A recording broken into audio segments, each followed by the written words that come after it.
Hi everyone, I'm Hailey. And I'm Christina, and today we're going to be reviewing The Hunger Games, The Ballad of Songbirds and Snakes. Coming up next!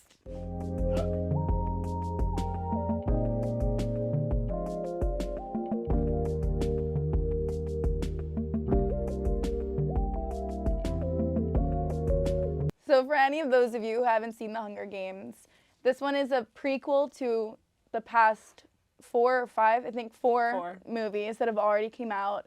And it gives a little bit of background history about President Snow and how he came to be the kind of cold-hearted guy that he is. And we get a look on his own personal family life growing up and his love interest, Lucy Gray, that you're never really sure if she's still out there, if she's not. And it helps explain also like a little bit more of his hatred towards Katniss and District 12 as a whole. So what were your initial thoughts on the movie? Well, before we get into like the whole thing about Lucy Gray, which we will later, because like the whole ending was just kind of odd and it just felt unfinished.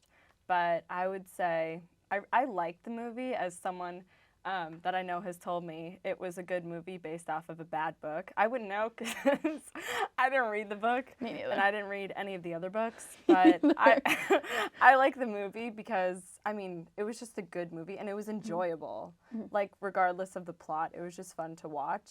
I missed like the first 5 minutes because I got in the theater late. So can you tell me what happened? Yeah. I mean, in the very beginning, it's like Snow is making a suit because basically Snow puts up this whole facade that he's like super wealthy.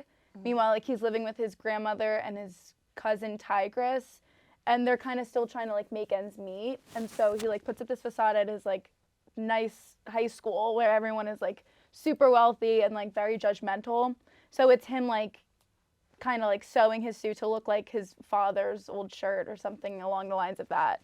That's really all you miss. But like you see how close like Tigress and his grandmother are with Snow in the beginning, which like you don't see really much throughout the rest of the movie. It's interesting like that you mentioned his father because I feel like he sort of embodied his father by the end of the film. Like in the beginning when he was wearing his like outfit like that he wore to it was like a uniform almost type of thing. It was a nice outfit. Like the costume design for like the whole entire film was like amazing. I loved it.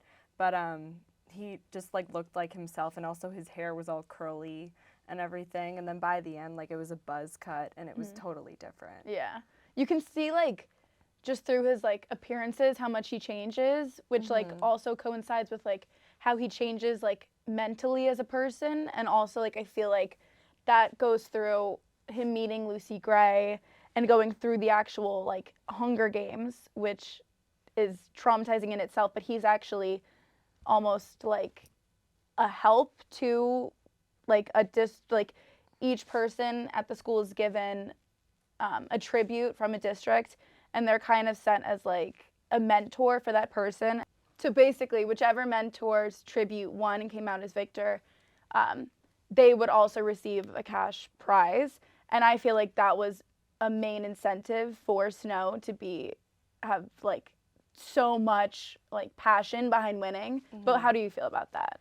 I feel like at the beginning, like definitely that's what was his driving force. But I feel like his hunger for power, so to speak, is kind of what like led him to become the Snow that we know today.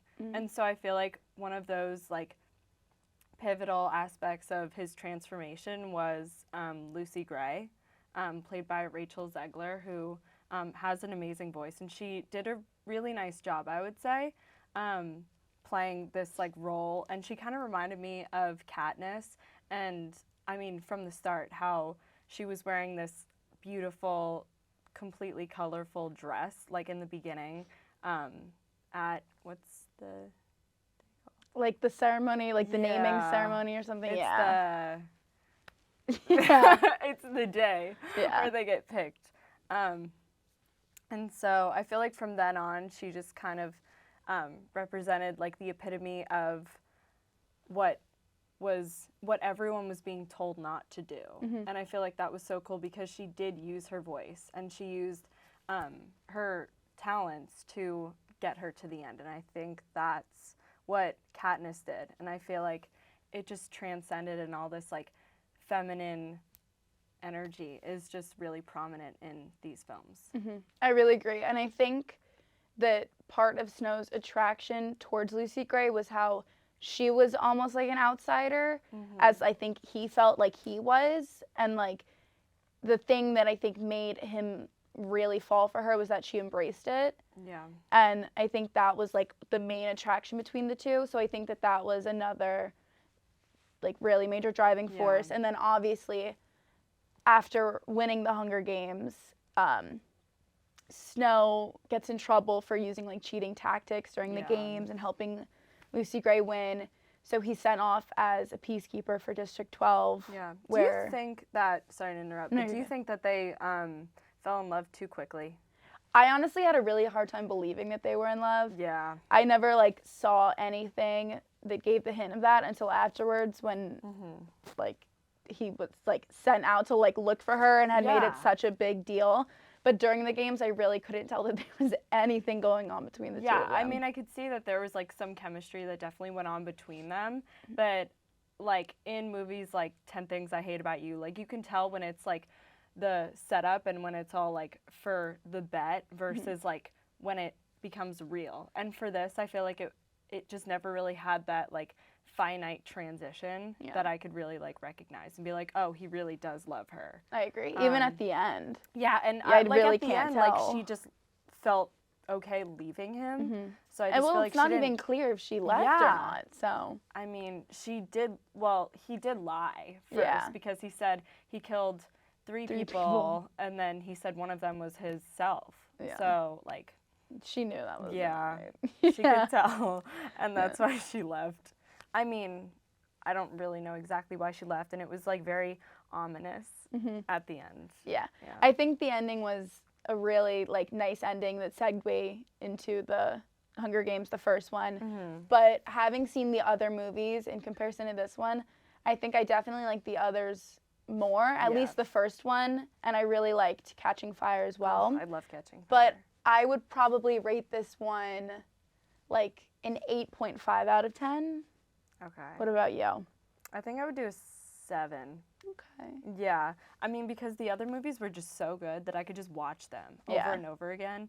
Like, I don't know a time that I really sit down to watch this film. Yeah. Because, like, yes, it was enjoyable. Yes, it was a good movie. Something good to eat my popcorn and watch. But, like, I don't really see myself as, like, rewatching it if it's on TV. Definitely. So, yeah. All right. Well, that's it today. Thanks for watching.